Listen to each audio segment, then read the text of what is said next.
What up, Whiskey Ginger fans? Welcome to the show. Got a good one for you today. I sound like Steve Harvey. We got a good one for you today. I'm watching too much family food. My boy Erik Griffin is here. Love this dude. So much fun, man. Such a lighthearted, beautiful dude. That delicious caramel skin. That wonderful half and half mocha smooth skin he's got. That racially ambiguous skin he's got. I love Erik Griffin. He's my man. I'm not on tour right now, sadly. I will be back after I'm done filming the second season of FX's Dave. Hopefully May. I don't even know. We're not sure right now. But AndrewSantino.com will have all that information. If you're looking for merch, if you're on YouTube, look down below in the merch bar. You can buy shirts, hats, glasses. Everything's always there. Otherwise, go to AndrewSantinoStore.com. And if you're on YouTube, please hit the subscribe button down there or there, wherever it is, and hit the notification bell so you know what we post every single Friday. But please subscribe and spread that word so it helps us grow together. Also, if you're looking for more Whiskey Ginger content, go to patreon.com/Whiskey Ginger Podcast. That's where I do the Cheeto Chats, which is solo stuff. And for the top tier, I do Zoom calls where we all sit around and we talk smack to each other in the Zoom room. It's super fun. I really enjoy doing it. So go check out the Patreon. Help support the show that you enjoy so very much. I'm done rambling. Let's go to the episode. In here, we pour whisk, whisk, whisk, whisk, whisk. You were that creature in the ginger beard. Sturdy and ginger. Like vampires, the ginger gene is a curse. Gingers are beautiful. You owe me $5 for the whiskey and $75 for the horse. Gingers? Oh, hell no. This whiskey is excellent. Ginger. I like gingers. Ladies and gentlemen, welcome back to Whiskey Ginger. My guest today is one of my favorite people on earth. I say that for all my guests, but I mean it once again today. It's my man, Erik Griffin, the return. Yeah, that's The return. here again. You're here again. I needed you. Well, it's Black History Month. Oh yeah. Oh, here we go. You look at your Rolodex like I actually don't know any black people. First of all, I know more black people than you do, and that's a fact. That's a fact. Okay. I wanted to kick off Black History Month lightly. I didn't want it someone really dark. We gonna ease people into I'll like get Jamar into Neighbors. Jamar Neighbors will be the end of it. we both. Because he was just on Rogan. I think that's what it is. Oh, he was? He's in the lexicon right now. What do you mean? Yeah, he was on Rogan. When? I just saw a thing about it. Well, because they were in Austin. Oh, right. Everyone. Rogan's starting to figure out that, damn, I don't have a. Yeah. that's not a large pool. I didn't know that he went. That's good for him. I A love lot of people Jamar. are in. They just go. No, I know. Shows. Fahim just went down there, indefinitely too. Oh, really? Yeah, he does. I mean, who knows what he's? Who knows? Definitely. What did he sell his condo? No. I just mean he doesn't know when he's going to come back. In terms of like, I think he's out there to hang out, do shows. I think he was working remotely on something, and Oh, okay. Well, that makes sense. you know what I'm saying. Like, I just think he'll figure out when he wants to come back when he comes back. That's good. I didn't know. I don't see Joe's stuff anymore too, because now that they switched over to Spotify, I feel like I never see it come up on my feed. Yeah, I think that there's something going on there. But if I was YouTube, I'd be like, because Spotify is now going to be a direct competitor. Yeah. Because they're about to do a video element. They're already doing video. It's just not popular yet. Yeah, it's but just it not will a thing be. in people's head where they go, oh, let's start going to Spotify video. Yeah. You know, then YouTube's got to be like, yeah, man, you got to pick. Right. Right? Well, no, because I think he still puts up clips. I've seen like a clip pop up. So I think he's allowed to do clips, but he can't do full chunks of an episode. No, I still think his episode doesn't his The episode's not on YouTube. I don't think. I think it's only clips. I don't even know. But what's the difference? The clips get a million views. You know what I mean? Yeah. It's like I put up a clip of this show. It's like 3,000 people. His clips. Somebody tweeted today. Billy Bonnell said, "Oh God, something to the effect of like I should just pull it up just to read it directly." But you know Joe Rogan's dog Marshall. Oh, got like 300,000. Try 800,000. I'm out. That's it. I'm done, Bro. That kind of stuff Billy Bonnell infuriates me.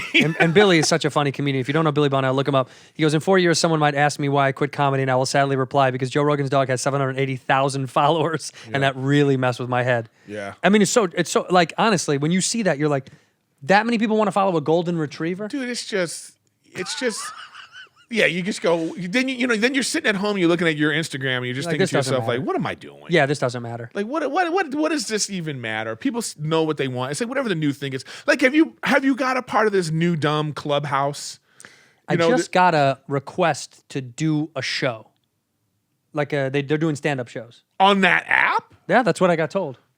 I tweeted yesterday, at what point is Instagram going to try to buy Clubhouse? And when they say no, they're just going to do what they're doing. I mean, that's what they all do, right? That's what Instagram's been doing that from the beginning. Right. They go, if you don't let us buy you, we'll just steal your idea. Like, just do what you do. Like they try to do TikTok now, like in the Discover thing. You know? Reels. Yeah. Swing and a miss, and that one's way outside. Like all these apps are trying to mimic each other or just buy out the property. To me, it's like just stick to what you're good at. I like you for what I like you for. I don't like this Clubhouse thing. So I haven't even used it. It's just like some sort of like group chatting, but like voice. Like, you just go into a group and you hear people talking. And I don't like that. And another thing I don't like is, by the way, somebody hit me up. The way you just did that. No, but somebody, and I don't like it. And let me tell you another thing I don't like. No, but I just realized something right Griff. now. Somebody tweeted at me the other day. Oh, it was a comment on the King and the Sting. It was like, he goes, oh, Griffin's on here? I'm out because he's a whiny bitch, right? Really? Yeah. And then another one, somebody tweeted at me like, you complain on every podcast, And I thought to myself, do I? And I thought, you know what?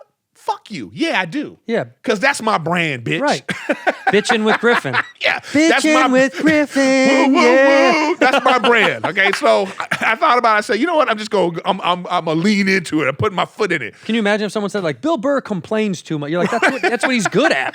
That's what we do. Yeah, you're good, but you're good at when you complain. When you and I mean, who am I to talk? I complain about everything. When you and I complain, there's purpose. It's not just complaining just to complain.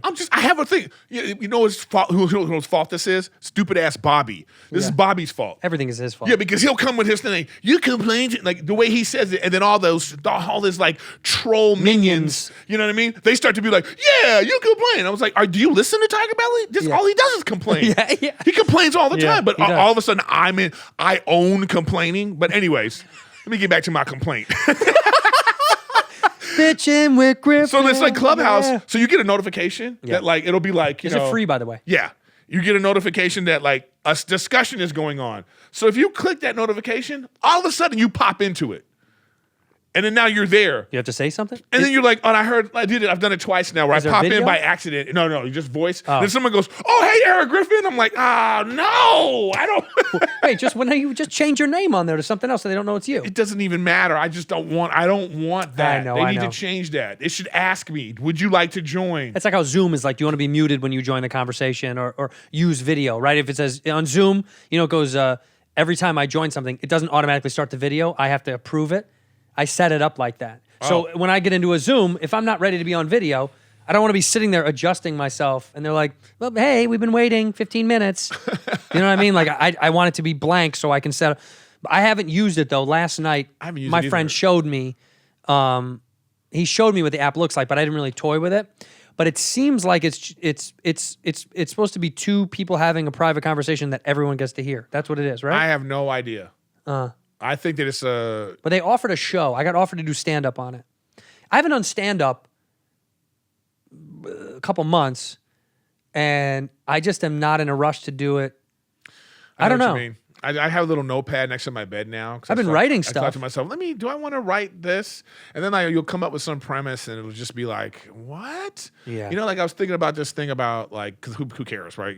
So I was thinking about this, like, at what point did you realize your parents were dumb, or that they didn't really know stuff? Yeah. And I remember for me what it was, because my mom used to tell me to flush the toilet twice. I've heard this before. My mom would be like, flush it again. And then I thought, it wasn't to a point where I was like, this isn't sucking the smell down on the second flush.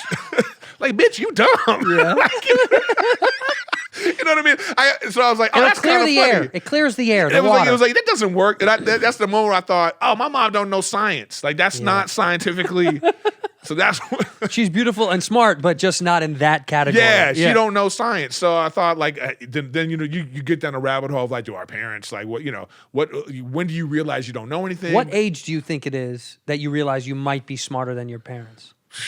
Man, well, you think you're smarter than your Well, parents. that's no. But when you turn like 13 or 14, when do you realize? What is the age where you go?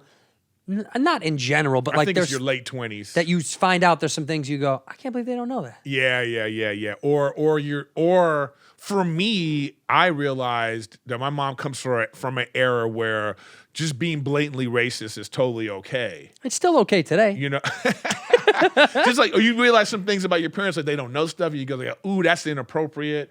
Like if they say something, right? I know, yes, where they say something and you go, I know you don't mean that the way that it, like what it means.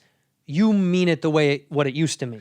Well, I kind of feel like what it used to mean is even worse than what it means now. Maybe. You know what I mean? Maybe. So like my mom said some stuff where I go, "Ooh, you can't say that." What did she say? She'll say some stuff like, and by the way, I chalk this also up to the dementia right now, but still. It's Alzheimer's and dementia? Or Just dementia. Right. Alzheimer's is the word. It's a countdown clock to that, and then that's a countdown clock to death, unfortunately. See, I'm too dumb to understand because I don't know that they're not mutually exclusive, but usually dementia leads to Alzheimer's, right? Yeah, that's what But it doesn't mean you're going to get it. Doesn't mean you're going to get it, but you usually do. You probably do. Yeah, some weird, so I don't know. Right. Yeah, but my mom's always said, like there was this woman that she used to work with.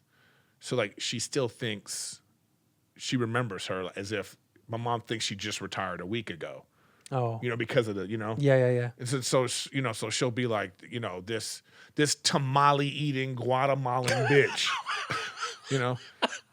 Dude. Wait. That's so funny though. Let her say that. Wait. That's hilarious. On Facebook. Okay. Oh, so just out loud to people? she's just, so I had to, I know.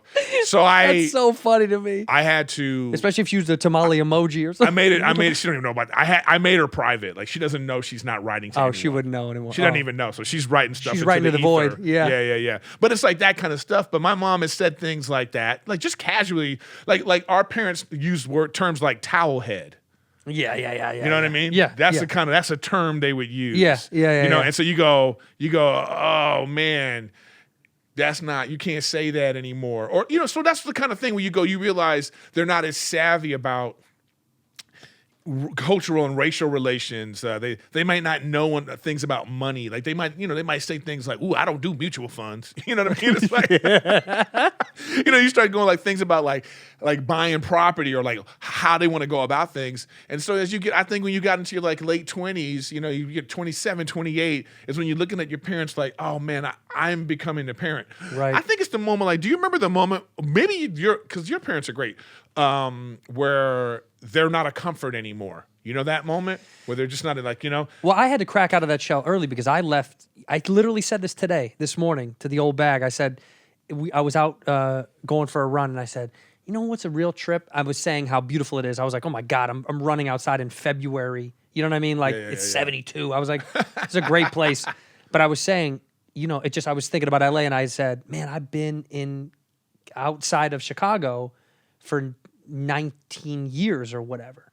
And it just sunk in my soul. I was like, man, I've been gone for so long. You're not even from Chicago anymore. No, seriously. So I had to just kind of like, I learned early on that I was like, I just got to be my own man too fast because they weren't like, you can always come back. Oh. It wasn't like a... They were measuring your room for like bro, for pool tables and stuff like that or whatever they were going to do. Do you want any of this stuff? We're throwing it all away. No, but it wasn't like, it was never, my parents also were always tough love anyway. I mean, you can tell when you know me, it's like, I never was coddled. It was never like it's okay. Yeah. It was always like, you're going to be fine. You're going to be fine. That's a phrase my mom used to say all the time. And I told her one time that I didn't like it, but she used to say, it'll be okay. Like, shut up, who cares? It's all. Yeah. But for sometimes you don't want to hear it's going to be okay. You want to hear like. Sometimes you want to be like, you don't see that bruise on my knee? Yeah, it hurts. Yeah. So the tough love thing and the whole like letting me fly free was kind of part of me having to like get away from the comfort zone because they were like, yeah, if you're going to go to California, go. But were your parents into like corporal punishment? Did you get hit? Yeah, come on, you know that. Okay. Duh, right? Yeah, look at me. Yeah, so I remember. You can't not hit a redheaded child. But I remember the moment that wasn't going to work anymore. The hitting? Yeah. Right, when you're like, I'm too big to get hit. Yeah. I remember the moment where I grabbed my mom by the shoulders. Yeah. And I was like, Ma, don't do that. You know what I mean? I was like, calm down, all right. You know I can mess you up. You, Mom. you know what I mean? Like, mom, you know? And so it was like. I don't want to be driving you to the hospital. I remember that. And I remember her looking at me differently too. She looked at me like, oh, there's a man in my house now. Yeah. You know what I mean? Like, well, especially because you're not a small guy. You're tall. You're a big guy. So like, that's also intimidating to parents. Like sometimes when my dad would get like, we'd get into an argument and he would get like up in me. I'm much bigger than them. I'm bigger than them. Do you know what I mean? Yeah. So it feels weird feeling it. You're like, because you're scared because it's your father. yeah, there's an emotional. But you're like, oh, I'm also like, I'm big and tougher than you. I might. Dad, you need to. but my mom used to like, oh my goodness. But dude. I would get cracked real hard. We had a hallway in our apartment that like it was connect. Okay, so there was 2 doors at the end of so 2 hallways connected to each other and 2 doors at the end. Yeah. So you can literally run around in a circle. Oh right. So right, I used to right. run from my mom in a circle. Like a Benny Hill movie. Or Yeah, something? she literally would chase me with a belt. Yeah, that's how it'd be like, And so like, but it gets to the point though, like sometimes the whooping would stop because we would both start laughing.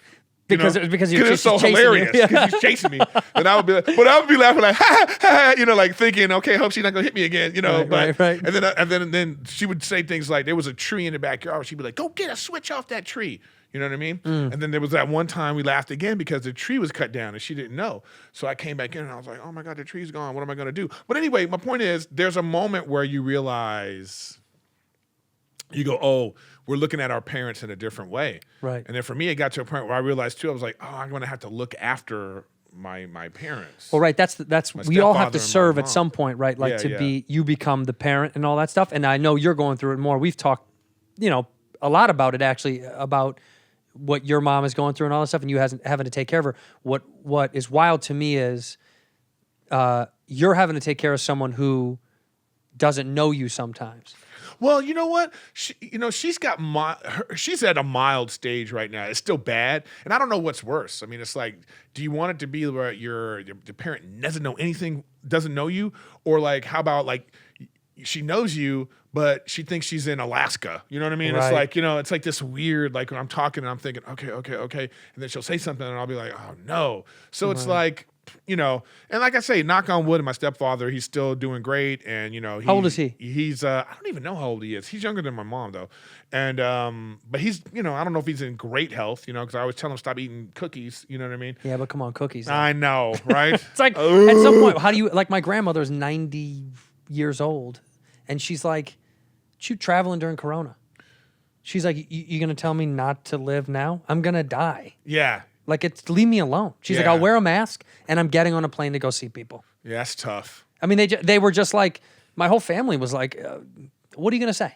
I know. At this point. I lived 90 years. Well, my parents moved to Spain for like 4 years. Yeah. When they got on the plane, I looked at my parents and I looked at my mom and I had to say in the back of my head, I may never see her again. Yeah. Just because she's in her 70s, I don't know. Yeah. And so like. But you ended up going to Spain a few times. I know, but it was like, but still, I'm glad I had that thought in my head. Sure. Because it prepared me more for what's happened, because now I haven't seen my mom again. You get what I'm saying? Yeah. Because it's not that person that left.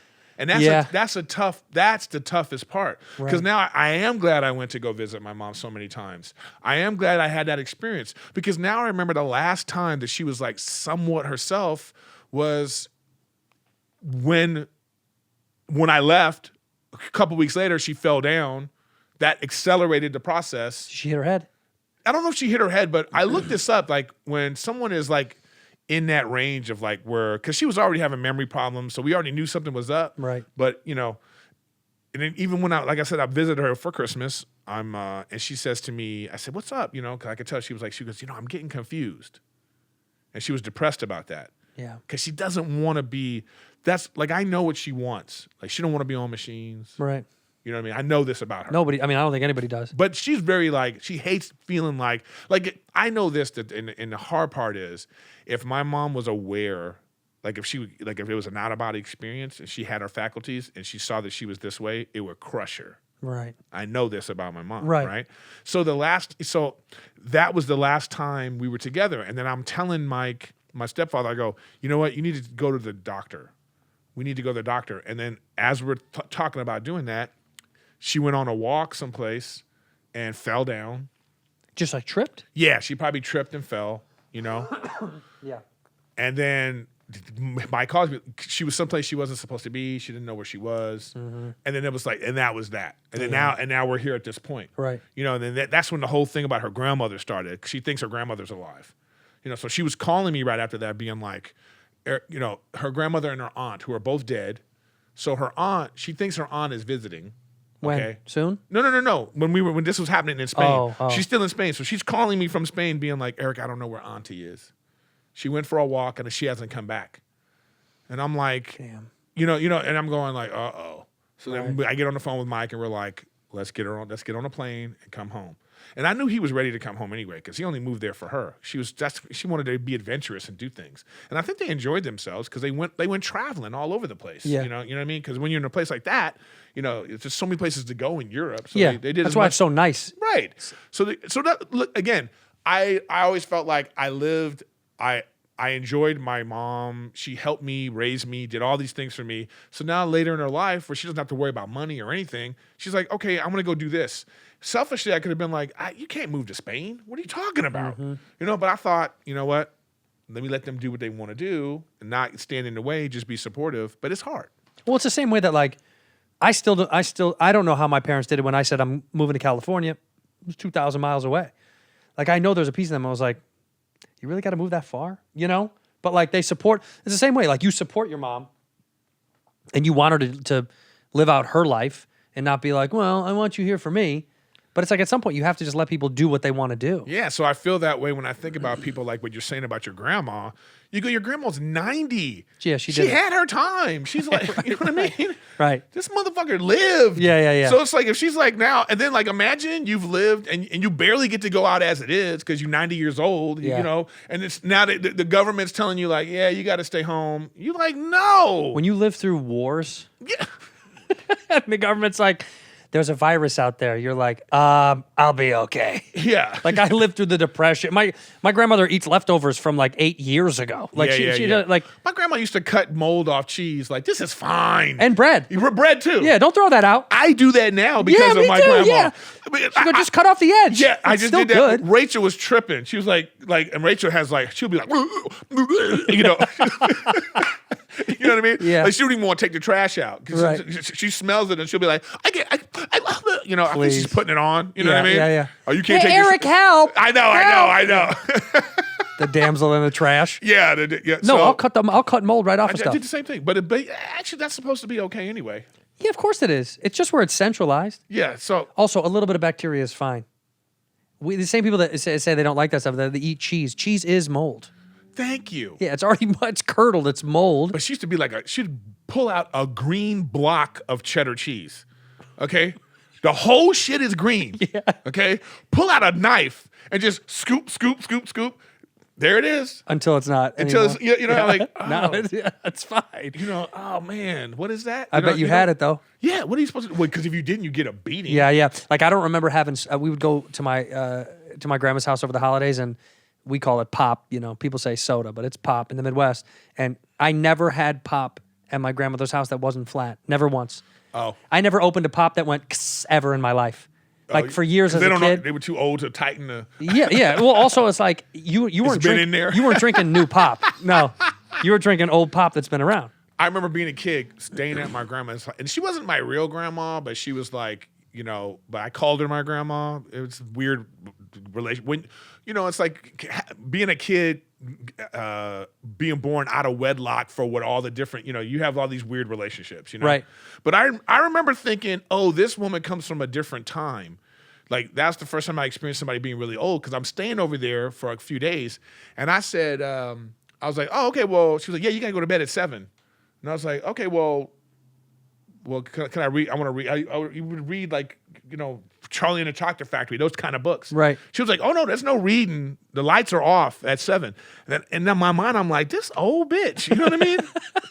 Like, she can't even listen, can't watch the TV. You know, it's like, Right. It was like this old, and it's the first time I was like, man, how did you grow up? Where did you come from? Right. It was the first time I started thinking about, like, oh, what's happening now? Probably it wasn't like this for you.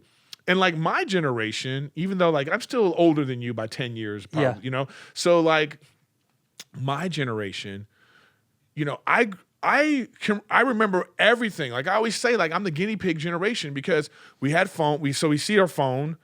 So we had 976 numbers. We had the first call waiting, 3-way, like all these things were happening, and Right. you know what I mean? Then we had a computer. Then it was like, what is this? And then it just got better. I had a ColecoVision. I had like all I had the bullshit version of everything people are enjoying now. Right. I had to live through the beta. progression. I was the beta of all these things. Right. And so that's when you really notice, like, oh man, people from so if I have this, like what was happening to people that didn't have any of this stuff. For her generation. For her generation. You just think of a nightmare. Then you think of kids now, they're not gonna even understand bless you. Not having a cell phone or not understanding social media is some kind of thing that everybody has. Right. And how you, or even something as simple as taking a lot of pictures of themselves. Well, I thought about when are you going to ever? I mean, look in your phone right now. Oh, dude, I already know. I have 10,000 plus. Like, what am I? And then Apple sucks about organizing it. They know too. Right. Apple's photo thing is like a trash bin. And every time you take a picture, you just throw it in there. It's not trash. organized. No, it's trash. And this is I've got 4,700 photos in here. I don't. I got way more than that. Yeah, but you know why? Because I dumped all the other ones. Oh, okay. That's so when I got the second time I got a new phone, I was tired of being like the cloud service. It was all photos and videos. Yeah. And mostly videos take up all the space. So the dude at the Apple store was like, "Bro, just dump them on your computer into a drive." And I was like, "Oh, right." And then I did, and I thought, well, why do I keep any of these? Yeah, when am I going to look at this? Never going to look at them. When am I going to look at this? Only when I'm thumbing through to find an old photo. The only thing, there should be a service where all your photos go into a cloud and they stay there. Then upon your death, then your family can look at them. That's smart. Because then your family would be like, oh, look at Andrew. Oh, wow, Right. a lot of dick pics. Are these all limp, or was he hard in some of these? It's remarkably small. Because you know what's hilarious about Apple's service is I can organize my friends more than I can organize me. Because they have that people option. No, I never used it. Oh, you got to use this option. What is it? Recognize faces. Oh, I've seen that in the I photos. have a folder called, I have an Andrew one. I just go, who is this? I go, oh, yeah, I didn't link it to your contact. Oh, that's Andrew. So then it just keeps organizing me. And so I can go to Andrew and say, blah, blah, blah, all these pictures of you from wherever. And I go, oh, okay. And, then now it's listening to us talk about I know. it. And then So now it like, knows. good idea. So this is what I'm saying. So you look back at, kids today are always going to assume that there's going to be a million pictures of them. Right. Dude, if I want to see a picture of myself at 10 years old, I got to find some dusty ass photo album. You know what I mean? It's not the same. One of my dad's best friends sent me a photo that he had found in an old book of me and my sister. And he was like, check this out, whatever, and making fun of me, whatever, because I was looking like a real dork. And I was like, wow, where are any of these pictures? I know. I don't know. Like my mom has a baby book. Me and my sister have a baby book in my dad's office. And if it wasn't for that album of baby book, I don't know where else any other pictures of me are. So There's about 10 years where there isn't any photos of me. and then now your phone now is doing this thing where remember this? And you just kind of go, oh, yeah. Oh, I've seen that. When you swipe left and it pops. Or That's a trip. Just on the, actually, just on the That's what I'm saying. the front screen, it'll be like, remember this? Oh, see, I I'll don't know get if it- I'll I get don't 'em when I- necessarily know if I like that. I mean, sometimes it's showing No, it's sometimes like that it's show nice. was canceled. You know what I mean? Just a bunch of I'm dying up here. yeah, stuff, yeah. It's like, oh, I remember when I was working. That was, What if it said that? Remember when you were working, Eric? Apple's just teasing you. Ugh, Been a long time since you had an audition in your calendar. right? You sure you still want to do this business? Listen, Apple. No, and honestly, no, I don't want to do this business anymore. The more I'm into it, the more It's I'm like, funny what you are say we that doing, though. dude? I mean, I thought, and I think we've even talked about this before, but it's like what's happening right now in this past year. I realize I like being at home. I'm a homebody. I just wish I was independently wealthy. Yeah. Like I really like if the lottery came in right now, not even 100 million, just give me like 3. Couple. I'd put that Give me a couple. Put that in the bank. Yeah. Tell my guy, just make sure I have enough money to pay my bills. Yeah. I'm out. What I say is this. I would rather do the podcasting thing. This is what I love the most now. When I say Hollywood, I mean the rigmarole of going to audition after audition after audition and this and playing the game and meeting the person and doing the thing and taking the meeting and that. Like that I don't like anymore because I'm going to read you a text. you what? Because this is the story of my career. But like this kind of stuff, No, this I want to do forever because this is the connective tissue I can finally have to people. This you is know? the story of my career. So I did this audition, and I'm so tired of these like self-tape auditions. P.S. I haven't had one, so So I did. Thanks for rubbing it in. So this is like I go to my man. Hey, whatever happened to the audition I did? So it was for Atypical. Okay. What is that? It's some The show on Netflix show. Yeah, no, I've seen it. He puts it in quotes. We adore Erik over here and thought he did a great job. So no, it's a no. Yeah, Yeah, that's a no. They ended up going with this other guy who works all the fucking time. Can we say his name? Yeah, Rizwan Manji. You know who that is? Yes. This dude, like He's booking all your jobs. works. Okay, you know what I mean. But we remain huge fans. Yeah. Like I say the story of my life. You know. Yeah. So now I text my manager. I just go. So have they already? You know, like I do an audition. I go. Have they sent the "We love him" but yet? Yeah. We love Erik, but we decided to go another direction. Well, the problem I have with all that process, not to get too inside baseball for listeners, but like 9 times out of 10, they've already chosen who they want. This is So it's like, why are we doing a dog and pony show then? Unless, of course, the director... I got to go into my complaint mode, but go Right. on. I feel myself, you know what I mean? Bitchin' with Griffin, yeah. Yeah. No, unless the director really is... Unless they really are open to the character kind of finding itself through what the process, when it's something big, usually they know. I mean, this is a good, bad example. They knew they wanted you when we did I'm Dying Up Here Together. They knew they wanted me when we did I'm Dying Up Here Together. Yes. They put on a little bit of a show that's saying, well, we have to run them through the traditional process in the event that something doesn't work. At that point, though, in the testing process, Well, they already know. I get it. But here's my problem, okay? Yeah. Like, if you're going to send me an audition, make the shit meaty where what I'm doing on tape can make you go, oh, I like this. But sometimes I have this audition and I go, why am I doing this? Yeah, because you're like Like you got 10 years of work, you could be like, oh, you know, what he did on I'm Dying Up Here, what he was doing on the 4 other shows he's been on. We can see him do this. We can see him doing this. Yes, it's so So why easy. don't we just, just making sure. So you can have 4 people where you go, oh, we like what this guy did on that. We like what this guy did on that. Right. And let's see which one we want for the look of whatever. Sure. Sometimes, but it's hard because you don't want to think like that. You don't want to think you're above things. Yeah, but it's not You being don't want above to think it. you're better than things. Sometimes I just go, I feel like we're wasting all of our time. that's what it is. Because I That's go, what it why is. are we wasting our time me doing a self? You know how hard it is to get a good self tape. It's impossible. It's like come on. And then I'm reading with Rachel, and then Reading with your significant other is a nightmare. First of all, it's a nightmare. now she thinks she's fucking what She's a casting director now. no, even worse. She thinks she's auditioning.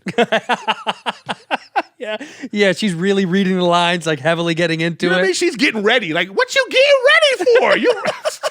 You reading an audition. Yo, what if she booked a job and you didn't? They She's say, off hey, who's camera. reading behind Yeah, the we camera? love her. She was wonderful. So I have to deal with that. And so sometimes I just go, give me something where I can really bite into this. Like this audition too, that one right there. They like, oh, he's a face they know. Right. Let's just go. And I go, okay, but don't tell me you looked at this audition and was like, oh, yeah, I'm like, I can't stand that process. Right. And I'm doing commercial auditions right now. This is even a bigger nightmare. Are they even shooting a lot right now? Yeah, they are. Huh. They got these they do their commercials. There's this app called Blue Jean. Okay. Blue Jean. Yeah, it's like a casting app. So you go in, and then they're like, oh, everybody's like, what? Like how do you? I can't hear, Yeah. It's such a nightmare. Please turn your camera to the side. Okay, the sides are in the chat. And then it's Right. like, I did this one the other day where it was like for, older people. They wanted like an older look, I guess, or a sound. So they had and these people, they didn't know what every single, these grandpas, you know what I mean? They're just like, I don't see it, click the chat, I don't see it. So I just go, man, to go through all that process and then you get a no, or you get you just like, ugh. But that's the business. Isn't it better than it's better than sitting in the car, sitting in traffic, going to a place to then get a no when your whole day was centered around something? It's almost easier to get a no in your house. Sometimes I feel like, yeah, even with those, like you go, I remember doing an audition for this Matt LeBlanc show. You know what I mean? The Man with the Plan. Man with the Plan. You know? Is that what it's called, or the other one? Whatever. Tim Allen has one just like that. Man on the Moon or Man of War. Working Man. Working Man. I don't know what Man's it is. Man. last man standing. That's what it is, right? Yeah, yeah. So I do the audition. It was again, one page, Yeah. being like, whatever, Yeah. get to the table, read. Yeah. The lines are different. course. Less. Of course. I'm sitting next to a writer. People still laugh at the thing. I say, hey, what happened to all those funny lines I had from the thing? I booked the job off what Yeah. Yeah, well, they'll probably come back. I don't know. They ain't coming back. Get to the table read before the shoot because it's a 3 camera. You know that little thing. Yeah. Again, lines gone. More lines going. More lines gone. And the director says, Eric, we don't want you to. Don't be too big on. And in my mind, I'm thinking, so the thing that you booked me for. Correct. So the thing I did at the audition with all those lines I had That you loved. that you loved because you hired me, you don't want me to do that. It's insane. Why did you hire me? Dude, then they take away lines to the point where, let's say this camera's a person, and we have a scene where the original scene now is it's a back and forth and everybody has lines. Yeah. They've taken away all my lines, but I'm still in the blocking. So I'm standing here. Yeah. What is this? Thumb in your ass. You know what I mean? And then he's going through, they're trying to figure out the lines. Yeah. I knew. End of the day, I get a call. I don't know what happened. I don't know what's going on. You. I got fired. What? Yeah. Okay. But they have to pay you. Yeah. But still, I was like, oh my God. The reasoning was like, the reason. I mean, I don't even want to say, but I knew what the deal was. Okay. Yeah. And then I see, what's his face that's on the show, Nealon. Kevin. Yeah. He's on the show. He's been on there. Yeah, and I see him at the convention. He goes, it happens almost every week, man. Somebody gets fired. What do you think it is? You're too funny? People don't want to be upstaged, man. I don't know what it was. A lot of people on their own show do not want to be upstaged. Which is, the reason why Seinfeld made $1 billion, because he got upstaged every week. Well, that was, okay. That's the one thing I'll say about that show, Intelligent, was Jerry knew he wasn't the funniest. He was like, I'm going to put the funniest people on earth around me. Yeah. These people that have these Jerry shows. wasn't a good actor. Yeah, he was surrounded by Jason Alexander was killing it every week. He was a genius. You know what I mean? What's her face? Julia Dreyfus. Julia Dreyfus. She's won 3 Emmys on 3 different shows. Okay, yeah. Like he knew he was like, yeah, I'm just gonna be the guy. I'm gonna bounce off these people. Yeah, he was smart. It's like that's how you. Anyways, no, it's true because when people make shows now, they always want to be the star, and you're like, why? You're the star. Don't you know it's your name on the thing? Just make other people look so good, then you look incredible by way of. Dude. And whatever the reason was, and it's probably ego. It was that, and probably it's like the role was for like an old black pastor too, and and so people. But you do woo. Yeah, you but the thing is like I don't think sometimes I'm not black enough looking for the black that they want in Hollywood. They have. Eric, I'm sorry, you're just not black enough. But it's like they have a stereotypical type of black that they like. They go, we want it to be this. I'm mixed where it could be anything you want. Yeah. They're not sure. It's confusing to people. They're like, well, we've written this for, you need to be more this. Whatever it might be. Some older white Jewish guy's like, I wrote this for a black. Yeah. Not a soft black. Yeah. Can you be a little more intimidating? Or it is funny the way that they do that when they write characters and you see who they wrote it for and it's not them playing it. And it's like, well, then just give it to the person that you wrote it for. Like, if I had Donnell in mind, right? Yeah. And I wrote Donnell Rawlings, a character on a show, but then I casted somebody like Tom Papa. It's like what you knew who you wanted. Write the voice that you know it's going to be, and if you don't know and want it open, well, then leave it open to interpretation. But I don't love it when you do a thing and they go, "This is kind of how we saw it," and you want to be like, "Well, then fucking get them to do it." I always feel like get them to do it. Sometimes I feel like so you go to audition and it might say, "We need you to be Erik Griffin type." You know what I mean? Then I get there and they're like, "You're not quite Erik Griffin enough." I'm Erik Griffin. Griff it up though. Griff it up. So it's like I don't know. Anyway, you go through that whole process, and even still, I book the job. Yeah. And I'm in it, for something that's like, I'm like, what? I did One Day at a Time, the new one, and I remember I don't know what that is. Oh, they did One Day at a Time. Oh, Netflix. The Netflix They redid one. the show. Yeah, they redid it, and it's like, Gloria Kellerman-Kellett. I know her. She's awesome. Norman Lear's there. Oh yeah. So I have one scene. Yeah. And it's in the top of the episode. I got one scene, man. Mm-hmm. People don't understand. I always thought I wanted to be on a 3-camera sitcom when I first got into the business. You and I used to joke about that. I thought I want to be the fat sitcom dad. You know, I really thought that that's the thing until I did 3 camera sitcoms. Man, you got to get you there. There's a run through, and then another run. It was a studio and a network. And the notes. The network notes and studio notes. There was a Sony run through. Right. There was a Norman Lear run through. There was a Netflix run through. Right. You know, the note sessions. Yeah. And all these things. And I was like, I got one scene. And you're talking 20 people in each of these things, all with different opinions about what's going to happen. So 60 people get to voice up. And people still laughed. People still laughed at a time when we were taping that they didn't even imagine they were going to laugh. Sure, of course. Yeah, so it was like this whole like process. It was crazy. It was like I thought, oh, if I'm ever going to be on a sitcom, I got to make sure I'm one of the main characters because you work more. Like Sure. you know, when you're like a peripheral or like guest star or something like that. Like you spend they want you to be there all week. Right. All week, For get one there line. 9 a.m. for 1 line. You go through all these walkthroughs, and it was so different. I'm not complaining about it. I'm saying I enjoyed the other shoot, like the single cam better. Like, Yeah. because even that's just a lot of waiting around. But when you get going, you're going. Right.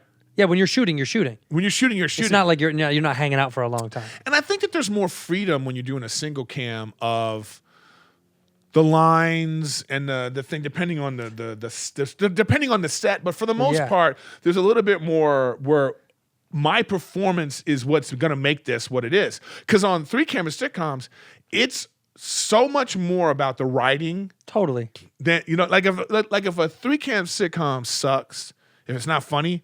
That's all on the writers, right? Yeah, it's almost not. Because it's so meticulous. Well, they stick you to the word. They want you. They want the word. The word. They want to it's like then they have these like weird like note sessions where in between scenes somebody comes over and goes, "Just a second, Andrew.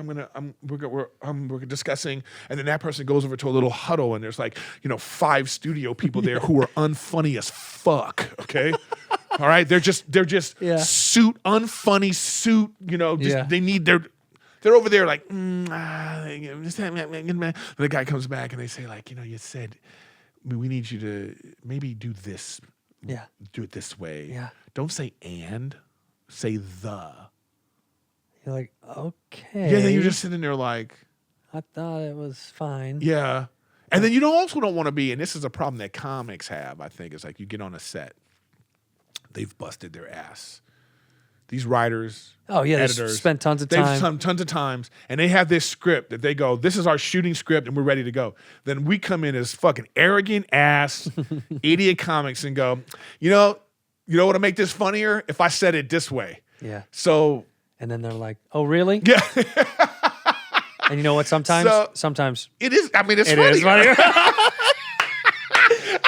It is. We're though. laughing because That's the hardest part for me. That's the hard part. I got kicked off a couple of them. I did Tone Bell. I tried to do a couple of roles on his shows. Never worked. Well, his shows don't work, so. Every time I tried to do I'm just teasing Tone. No, he's not. He's being real. He stay working. I always tease him about that. He's the most worked dude I'm like, in you Hollywood. want another sitcom? Yeah. I think he lives at ABC or Yeah, NBC or or whatever. NBC. Yeah, It's NBC, NBC. whatever it is. No, I tried a few times. And every time I go in on those shows, I'm not good with the rhythm. I have nothing against them. I just know I'm not good at it. I've tried. Something is missing. You put me in a single camera world, it's totally different for me. Yeah, it's different. I think it's just the nature of it. But and then what happens too is like on these 3 camera sitcoms, when you're performing in front of a live audience, and as a comic, now we about to perform in front of a live audience. Totally. And it's like something changes. Like I said, Because you want to sell. Yeah, You want to sell it and get the laugh harder. You don't want to be the guy that says a line that's a comedic line, and it's like, well, that's why the cheese tasted bad, and it's like smattering, like. That's you. You're like, no, you wanted dude, to just. You know what's funny about when you're on a set like that? Because have you ever gone to a taping? One of your friends is, and you're just watching. Yeah, no, I've been to one. Yeah. Okay, so I love if you look at the writers area, Yeah. you always know who got a joke coming up because They pacing, pay they're the walking most like, attention. all right, Yeah, they're so ready. Here goes my joke, you know. And then if it bombs, That's why the cheese tasted bad. Oh, fuck. damn it, he didn't. And then they go, he didn't say it right. He did. You know- We've been rehearsing all week. And then the other people are like, it's off. Something's off about that. That's when they had the meeting. Yeah. They got a meeting and they go, That's when they fire your ass, by So the then way. I remember testing for Tom Papa had this show. He was doing A Netflix show? No, it was at CBS. I'm testing, you know. Okay. You know, I dude, we've talked so many times. I don't even know if we've even talked about this before. But anyway, the night before, he tells me, I get a call from him, and he's like, you know, CBS likes grounded. You know, they really want you to be grounded. It's one of these shits, man. Yeah. And I'm thinking to myself, I have done 5 auditions for this show. You all have laughed at how I am doing it. Right. And the night before the test, Right. you want to tell me to do it completely different? Yeah. Of course. So I do it the way that, you know, Grounded. grounded, whatever that hell that means. Low key. I leave the room. Producer comes running out. Eric, remember that note we gave you? We're going to have you go back in again. Okay? Just forget all that. I say, oh, you mean, so you want me to do it the way I've been doing it? Do it the way that has gotten me right here? You know? You mean do that? Yeah. At that point, I'm all I'm in my head. It just boom. I didn't even get it. You didn't get the job. Then they made it. It went from series regular to like just recurring, and they gave it to Malcolm Jamal Warner. I like how mad you just got. In here, we pour whiskey. Are you guys looking to design something on the internet to either sell or publish content or just have a beautiful new website? You got to use Squarespace. I've told you this before. I've used Squarespace myself. That's how I developed my homepage. And it's remarkably easy. I've said this. I'm stupid. You guys know I'm a dumb guy.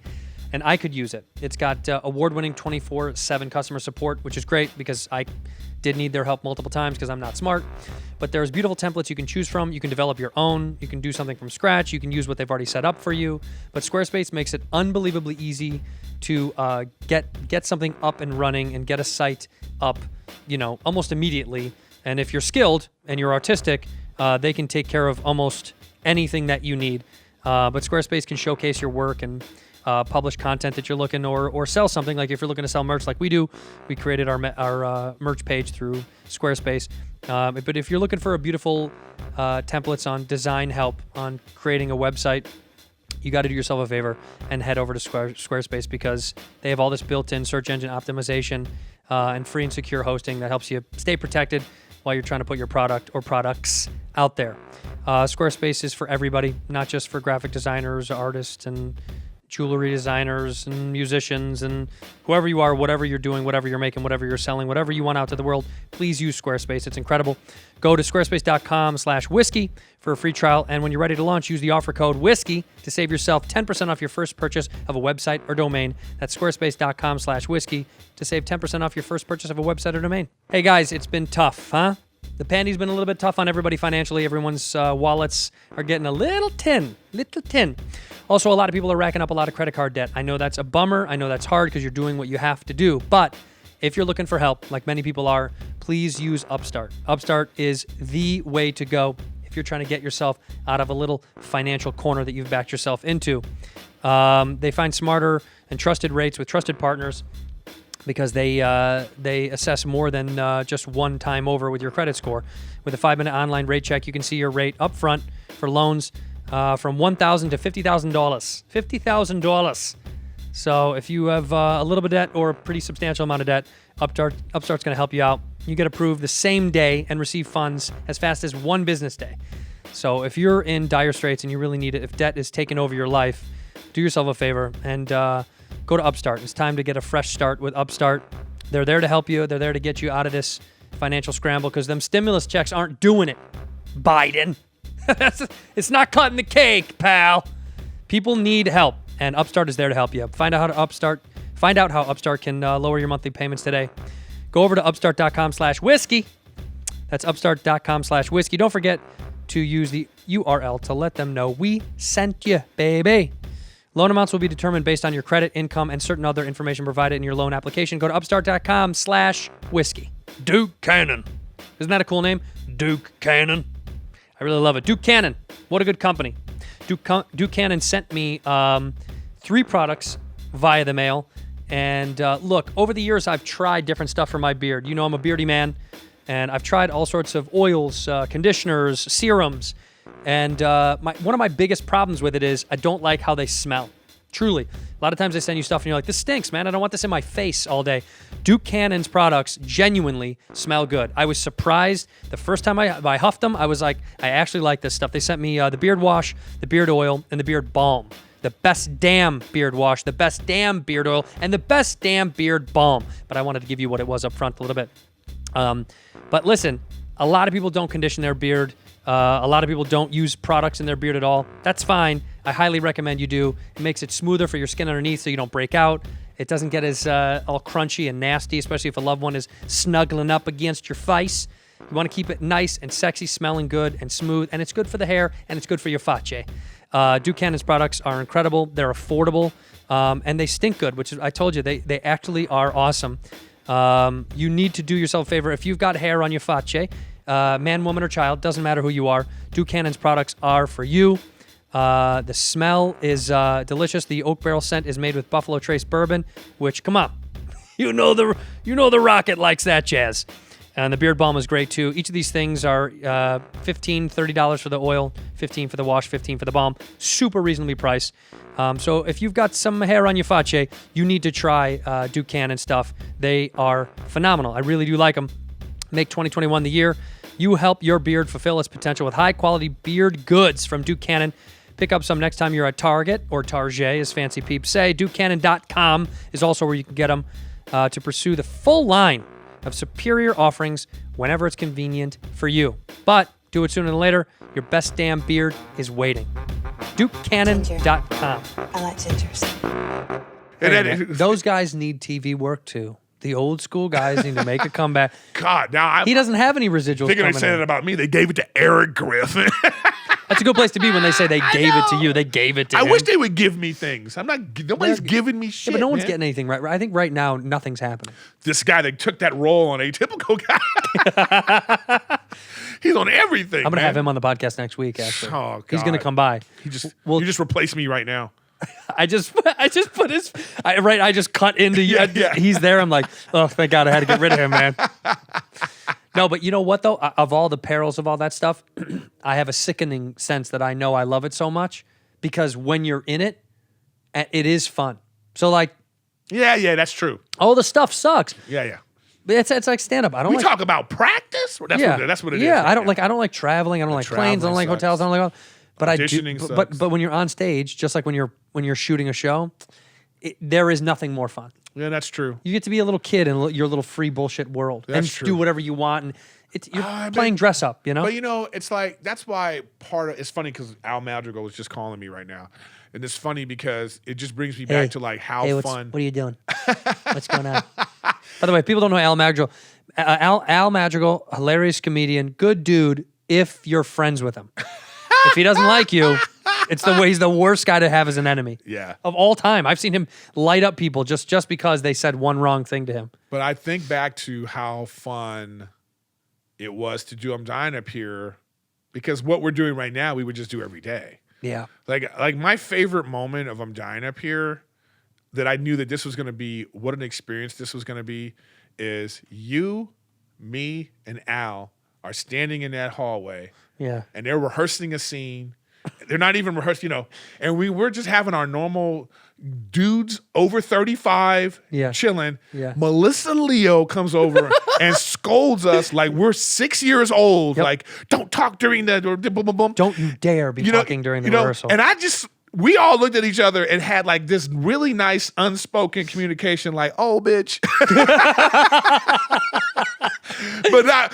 but still respect because we didn't say it out loud. No, well, because We it was didn't one of those scold things her. where you're like, what am I going to get What an argument am I with telling her? the Oscar winner to like go Yeah. fuck herself? No, we didn't do that. No. It was like, but we had that look like you need to this, The same look when your dad was when your parents fronting on you and you're bigger than them. It's the same like, I could. what are we doing? I'm bigger than you, man. I knew it was gonna be fun, and I remember like Al and I are standing there, and Clark Duke gets out of his car and he walks up with a Louis Vuitton bag, Gets out of his and some Porsche. Gucci, his old school 911 Porsche, you know, the Right. one with the fin Right. that looks like it's in an 80s sitcom. You know what I mean? He's such a little pretentious, you know, and he's got his, he's got his like, you know, gazelle Gucci, whatever he has on, Yeah, and then Al and I start ripping, Just you know? roasting him. And I saw the look on his face where he was like, "Uh-oh." You know what's so funny though? That's why, because in an actor world, none of those actors are going to make fun of each other when they pull into the lot. It's never going to happen. Oh, that's But when there's comedians on, it's over. those actor ones. They really got a rude awakening about Right. like dealing with us. Yeah, because it was a nightmare. They Yeah, were like, it was a "Wow, nightmare." We can't do anything without getting made fun of." Sometimes Ari she'd had enough, you know, and All the time. and she would be like, "Okay, guys, Yeah. okay, that's enough." You Yeah. know, and I would know. I'd be like, "Okay, you know what? She right." Yeah, because going too far. but also we were doing a comedy show.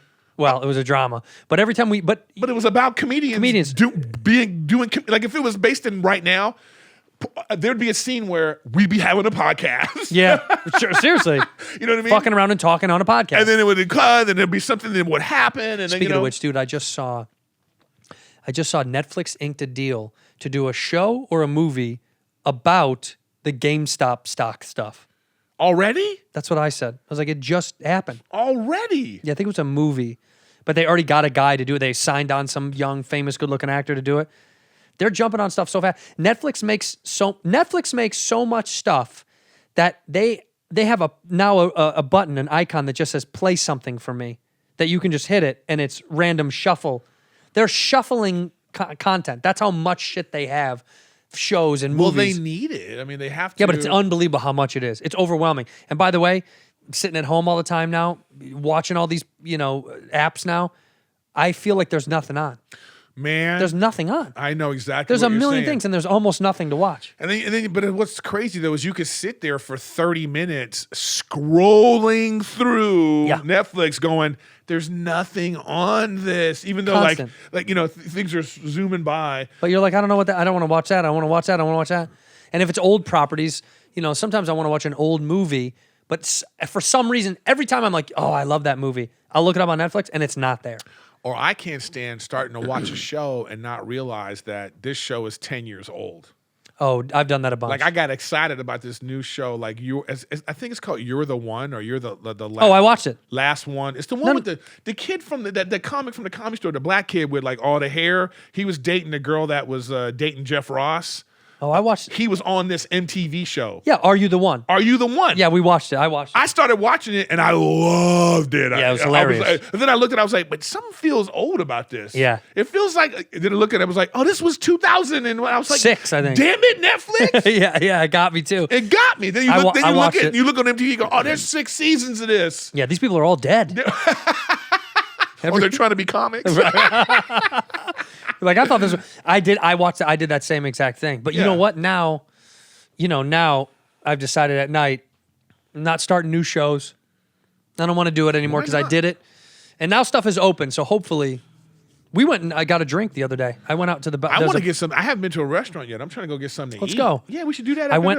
this. I went. There's a restaurant by the house, dude. You can tell people have missed being out. I'm telling you, people were partying.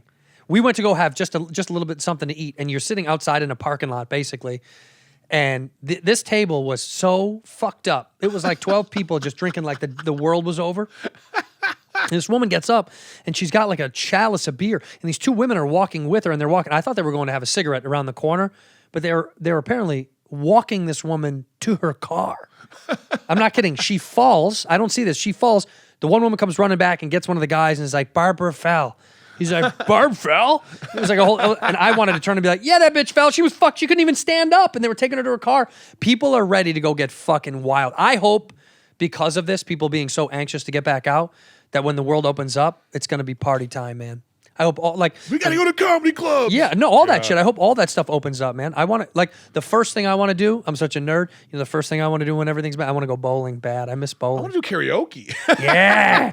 Go get lit up and do karaoke in Koreatown. I don't even get drunk, and I like doing karaoke. Yeah, but you like watching me get drunk. That's fine. Yeah, I'll get drunk in the room, do karaoke with you.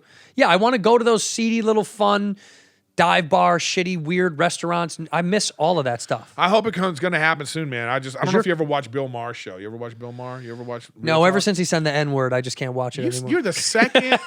It's funny you say that because you're the second white guy to say that to me, and I was just like, oh, shut up. No, you know I like that. I don't know. You know I like the N-word.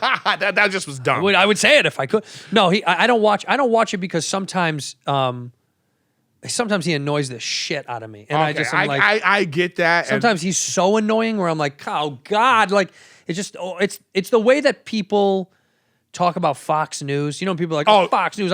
Bill Maher's the same to me sometimes when I'm like, but I know what you're saying. To me, they're all the same. Yeah, they're all the same. Like, it's like Rachel Maddow and like Sean Hannity. They're not different. Or Sean Hannity and Bill Maher. Don Lemon. They're all the same. They don't realize that they're exactly the same. Yeah. They're just speaking on the other side, but they're talking and doing and the pretentiousness and the arrogance and all that But stuff. what happened that on they have Bill Maher about, that you watched? Well, he had a couple that were scientists, a scientific couple, and they were like evolutionary virus studying, and they were talking about and it freaked me out a little bit, just how they were talking about this and how like it's been politicized, and basically alluding that when Trump called it the China virus, he probably shouldn't have said it like that, but he wasn't wrong.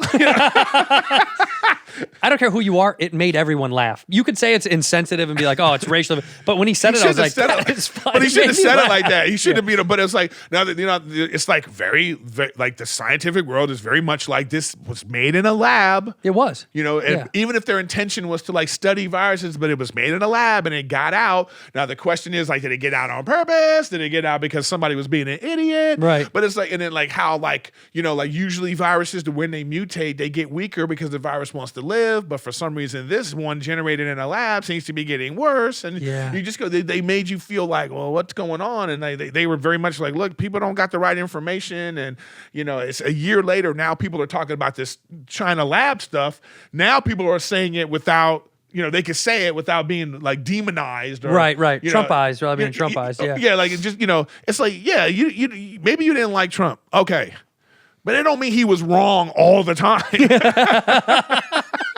Yeah, that's why everybody followed him on Twitter. It's like you hated him so much, you loved him too. It'd be like if like somebody fell down in front of Hitler and he was like, "Oh, come here, let me help you." They're up. like, "Don't touch her, Hitler." You don't get to help people up. People act like Hitler never was like, "Oh, let me help you up." Hitler was known to help people up. That was his whole thing.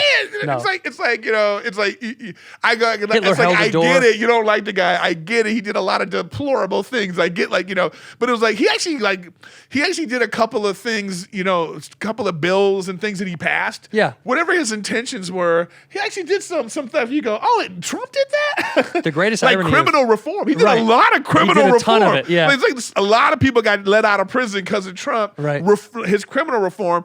His intentions, whatever they may be, is fine. Like I saw this guy actually on Van Jones or Van. Yeah. He was talking about it. He was saying like Trump's intentions might have been. Oh no, he wasn't even saying Trump. He was saying like when you had the left and the right. He had this other guy on there. It's interesting how he said it. Like the left might have it for whatever their intentions for doing something might be. They want to, let's say, have criminal reform. The right might be doing it because it saves money. Right. Like, let's let people out of jail for dumb stuff because we're paying money to keep them in jail. Yeah. So let's get them out of jail. Yeah. So these two places are coming from different places for the same result. Right. That's how the two sides can work together. Right. So what I'm saying is like, that's why so maybe the dude had whatever intentions. But anyway, I just, you hear, not to get into all, let's not even talk about it. I'm just saying, whatever the what's happening with COVID and the vaccines and all this stuff, I hope we can get past it all and like stop making it political so we can I just want to get back to work. I just want to be in a comedy club again where I can look out and see faces looking at me. Because right now we're going to have to already deal with, they're going to have to wear a mask in a comedy club probably forever now. Or as long as we're doing it. I think people will be wearing masks for a long time. Yeah, but that's going to suck because now people can just heckle like this. You ain't shit, Santino.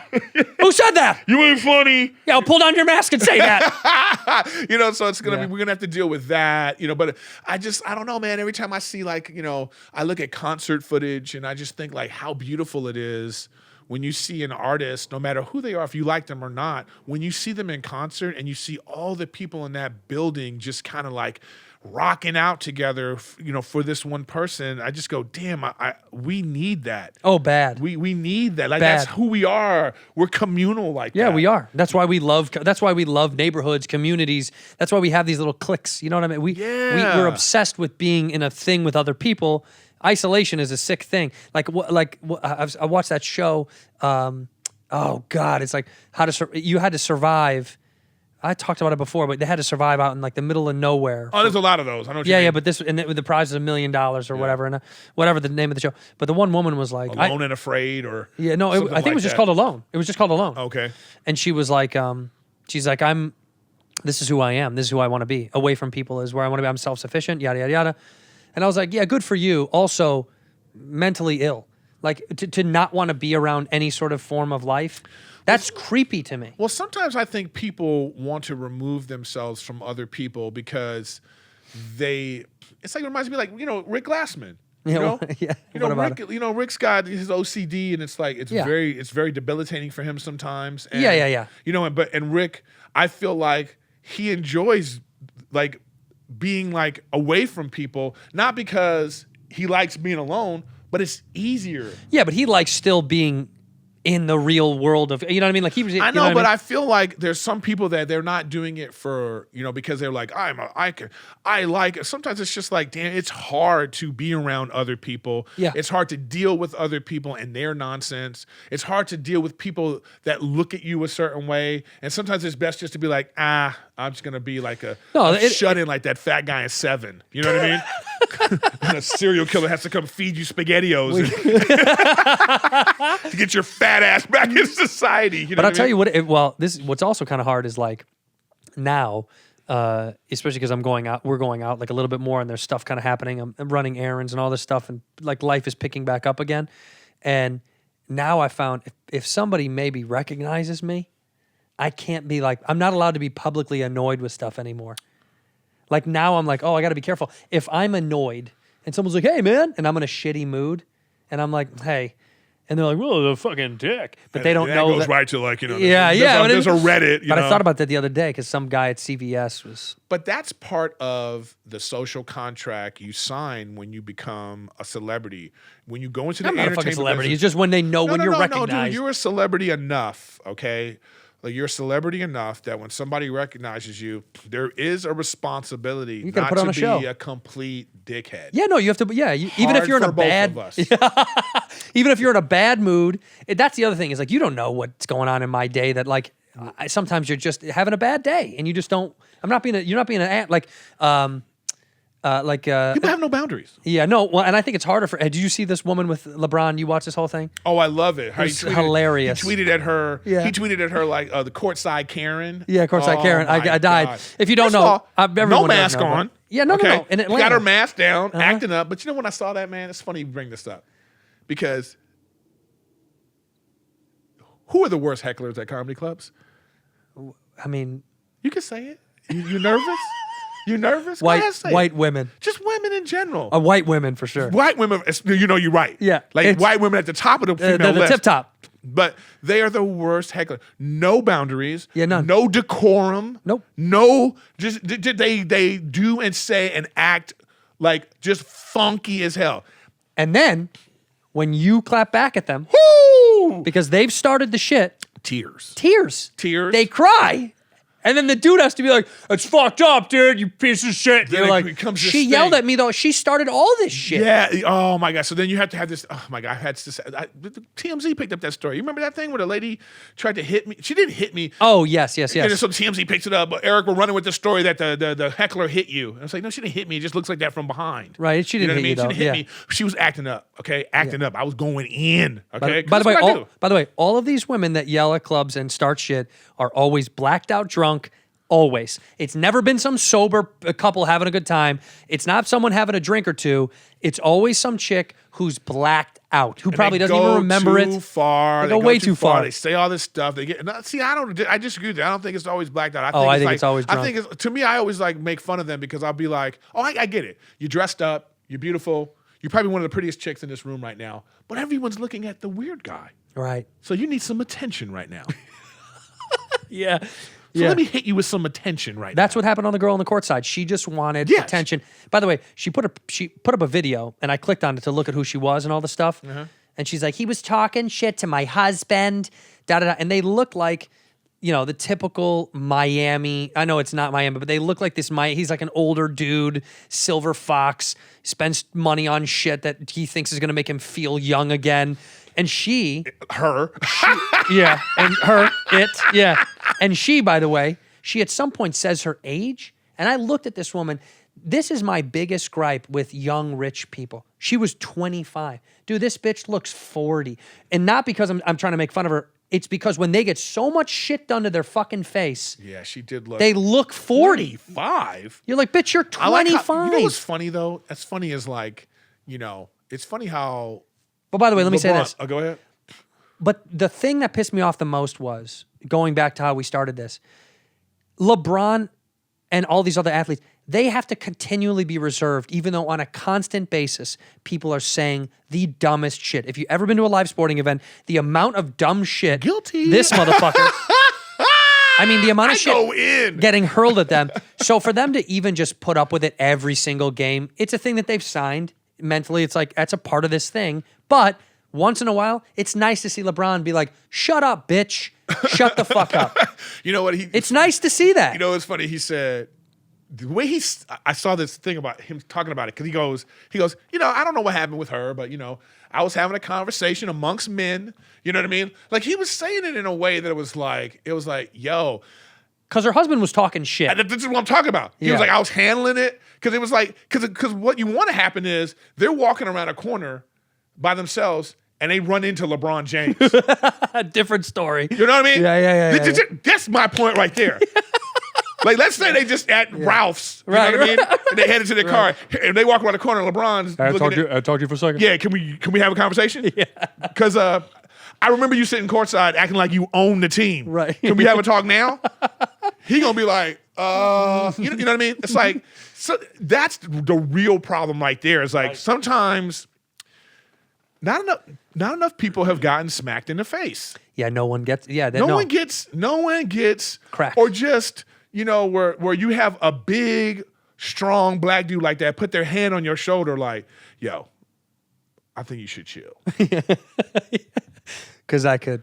Because it'll Take be a you whole apart. different. It could be a whole different situation. Well, you need to go back to the Ron Artest days. Adam when and people- Adam and I. We were going to the Clipper games, so we're playing. The Russell Westbrook's playing. Yeah. Adam and I are going in. Oh, you suck, Russell. Boom, boom, boom. Dude, this dude turns, and he looks right at us. Yeah. You know how intense that dude is. Oh if my you watch God. basketball, I'm scared of him when I see him on TV. he looked at us in a way that Adam and I both went like this. Okay, and we was looking at each other. Yeah. We just playing, man. You know what I mean? Like We're just kidding around. A dude, one of the press guys said, "What'd y'all say to Russell?" So I was thinking to myself, the gall, the balls on those people to think that there's no fence. They're on the floor. There's no fence. Nah. These are gladiators out there. In Roman times, bitch, your ass wouldn't be like, hey. You wouldn't be yelling at some dude fighting a lion because he might throw that sword at you. Yeah.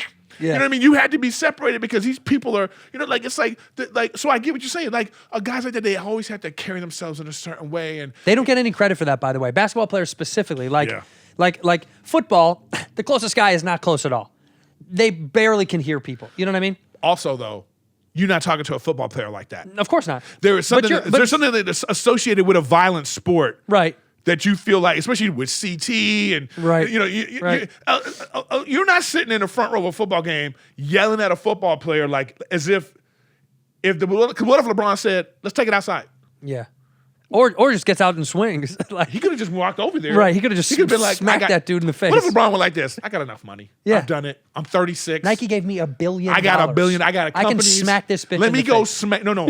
He don't smack her. No, him. I'm saying the dude. He grabs the husband and he just look like, here's the husband. He looks at the wife like this. He just slowly beating him. Slowly beating. What were you saying? Say it again. Say that again. Call me a bitch one more time. And she would just be like, That's like, That's all you have to do. It's like I've seen, dude. How many times have you seen? I've seen fights break out at comedy shows.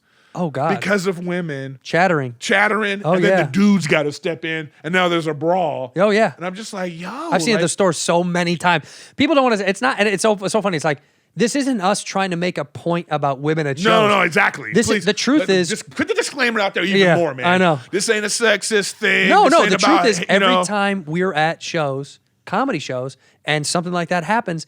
To me, I know you said it's always a drunk chick, because if it's a drunk dude, usually the dude gets embarrassed enough. That's exactly where he either shuts up, his buddies are like, "Shut the fuck up, Mark." Everybody gets or him. they get him out because he's too fucked up. Like, it's rare that it escalates to a point of like emotions, right? Where women in clubs will just let it emotionally ride. They just don't care. Dudes kind of have this meter where they're like, all their friends are shitting on him, and the security's eventually like, "Dude, get the fuck out. You're gone." This chick in Kentucky, she goes too far. It's crazy. They finally get her outside because they had to call the police, you know? What? So I'm talking to the cop, and she's over there. Now she's crying. They were picking up on me. And I was like, are you kidding me? And I'm sure she talked first, didn't she? Oh, my God. Of course. She yells some shit out at you, and then you say something back. Wouldn't stop. Wouldn't stop. You're not going to win. Right. I have Just a mic, stop. and it's amplified. You're not going to beat me in that battle. Right. It's just never going to happen. Why did you say such mean stuff? Yeah, then you go, and then she's crying. And then the cop says, "Do you want to press charges?" You know, and I said to him, "Let's just pretend like I'm pressing charges."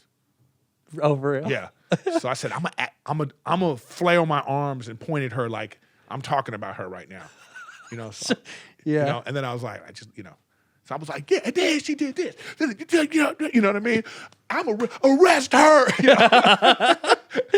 And then I was just like, it don't matter, because then I become the punk. Yeah, but you don't need to. It's just not worth it. But like, it's part of this culture that, like, I hope when we return doesn't exist anymore. It will. It's always going to exist. has Shut to. up, dude. What are you talking about? Yeah, of course I it's going to know. exist. I know. It's still happening I now. know. And now it's like, it's going to be even worse. Are you getting people It's going to be even heckled worse now. online? Yeah, because now it's going to be like, you know, I was at a show last night and Andrew Santino said something to a female audience member. Right. But it's going to be like that now, where now you have to be on your P's and Q's. Well, what I do, dude, what I always did before, I avoided those people relentlessly. When I was a young comic, I used to take them on all the time. Yeah, me too. And honestly, dude, in the past couple of years, I don't hear or see you to a point where it's almost maniacal. Like, I can feel them being like, what the fuck? Like, I've skipped over what they've said 3 times, and I'll just keep going with my act to the point where you can feel them drain into nothing. I talked to my therapist about it back when I was going regularly, and I was like, I don't know, I get so angry, and I thought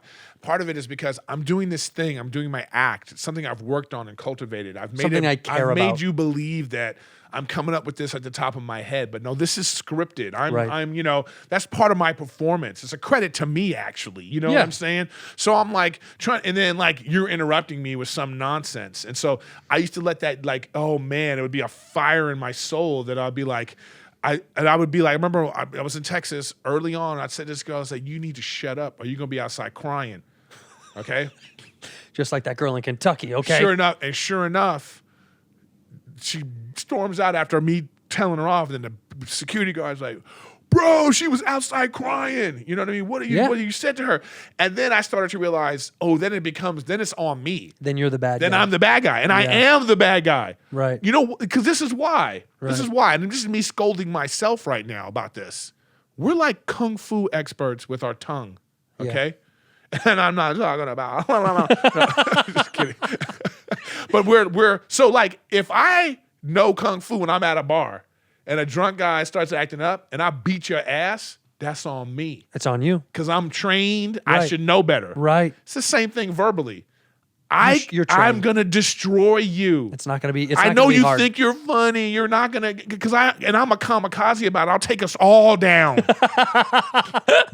Yeah. You know what I mean? Yeah. You know, it's like, you want to call me fat? Okay, yeah. Well, this fat guy is about to, you know, and I don't care. I'm gonna take it all in. I'm like Eminem in 8 Mile. I am from the ghetto. I am. You know what I mean? You're not gonna beat me in this. Right, Okay. right. So I just, you know, and I realized, well, then you see this person, and they're crying because of the words that you said. They're crying because of, like, this happened to me at Tripping on Tuesday at the Comedy Store. This chick, she's going in. Tell them what Tripping on Tuesday is. See that you so racist? That you just said. Let them know about the black show that you did. I'm kidding. Shove It On Tuesday is the black show. It was okay. So there's a historic show. These three girls. They sitting in the front row and they starting in. You know. And I was like, I ain't having it today. You know. So then I just started. You know. I was like, I just was saying all these things. Then this one girl, she really is taking it personal. She takes one step, and she's on the stage. Oh shit. And she's standing next to me like this. You know. And I got the mic in my hand. I look. Security's laughing. Yeah, they're at the store. They're not. Security is this is even, but they had real security. Yeah. He's like, oh, and I'm thinking to myself, please come get this. What am I going to do? What if she hits me? Yeah.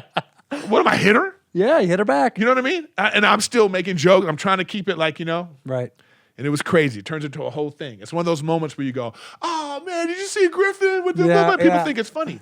But afterwards, the girl wouldn't leave. She sat there with her friends in the front row until everyone left. And I peeked through the window and I saw her face.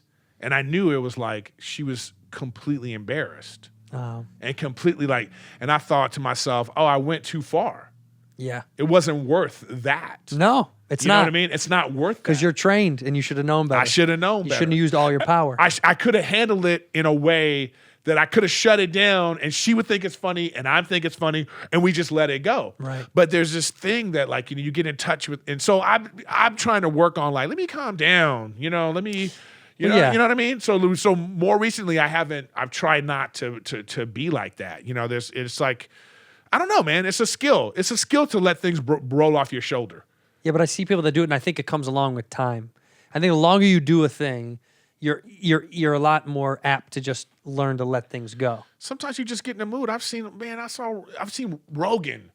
I've seen Rogan one night at the Comedy Store. Just crack, you know? And I just, you just go, and you got a dude like that cracking. It's like, you know what I mean? That's what I want to see. I'm like, do it. Yeah. Is he gonna kill everybody. Is he going to kill this whole front row? Just fights the whole audience. That's what I want to see. That's what I want to see. It's like I said to him on his podcast one time, that time I was on, and I said, I go, what's the practical use of jiu-jitsu? And he says, well, if we were in a fight, I would kill you. You know what I mean? Yeah. And I was thinking to myself, does he mean that? You know what I mean? He does. But anyway, he's like, he got a way about him. So I go, even the most zen, right, weed smoking, philosophical type person, we snap. Especially if we're on stage every single night. You're asking me to be, keep my cool for 365 days of the year. So hard. Because the one night I'm not is the only one they're going to remember. It's the one they'll see. It's the one they'll see. Yeah. Especially with the stupid internet right now. I know. Somebody's recording in the back and they go, oh, check out Griffin calling this chick a cunt or whatever. You know what I mean? Yeah. They'll be like, oh, no. But unless you're crazy and then you get away with it. Unless you're like Brian Holtzman, he can just do it and no one says anything. If you're crazy enough, you're allowed to get away with anything. That's the best part. You're too human. That's your problem. I have too much empathy. Yeah, that's your problem. I wish I was a soulless monster. Yeah, if you were batshit, it wouldn't matter. I'd probably be more famous. You know what I mean? That's gonna be in your book. Yeah, my if book. I was more of a soulless monster, I would have been famous. Complaining with Griffin. Bitching with Griffin. It's like I remember one time at the Comedy Store, and this is like a story about Jeff Scott. I'll never remember this. There was a girl in the crowd. She kept going. Not even just with me. She kept going. And I said to her, I'm like a parking attendant right now. And I'm like, I'm not trying to call you a cunt. I said this. I'm not trying to do that. But it's like a parking person. I'm telling you, you can't park here. Right. You're going to get a ticket. You're going to get a ticket. You're going to get a ticket. She kept going. You can't park here, And then she kept going. I was like, you. But the way I set it up, the whole crowd loved it because it was like, you know what I mean? And Jeff Scott came up to me afterwards. He just loved it, Yeah. He just said, oh, I love the way you set it up with the parking. And you told her. She did it. He was like on my side. Yeah. You know what I mean? Bless him. I didn't do it. I didn't go to his thing. They had a thing for him. I did it online. I don't like those kinds of things, so I didn't. I think I did my own thing for him on my web podcast, but I just kind of I did it online, and then late one night I drove. I wanted to get out of the house. Sometimes I take drives at night. I just get out of the house, and we took a drive down to the store because I hadn't been over near there in a long time. And it was so weird. Hollywood looks so different now, man. It's like half the stuff is gone or shut down. Yeah. But we just went back and sat and looked at the vigil for, I don't know, like an hour or something like that. It was weird. It was also weird seeing that building that I'm not in anymore. It's like a second home. It's like my I have no relativity to this because I never had like a beach house or anything secondary. what you're saying. Yeah, you know what I what you mean? mean. But like to me, that was like a beach. Like that to me was like that's my vacation house. Yeah. You know what I mean? Whatever that means to people. When I would just drive by it on my nights off, if I'm going to like dinner, I'm always like, I live there. That's my other. Yeah, so I'm it's not- I'm weird to drive by it now and see it. And not I'm just prepared for whatever. I'm prepared for the Shore family sold the place, and it's now going to be a. I think about that all the time. it's going to be a Soho house or. It'll be a it'll probably be like it would just get turned into a big coffee shop. fucking 9,000 square foot coffee shop. They need to just turn it into like a comedy museum anyway. Yeah, then we'd actually make some money from that place. They would Something. charge them and then they give us some money. I know, something like that. All right, Griff, I love you. Thank you. Do me a favor. You know, we end the episode one word or one phrase. You got to look into the camera when I get off. Whatever you say is going to end the episode. So take us home. Go ahead.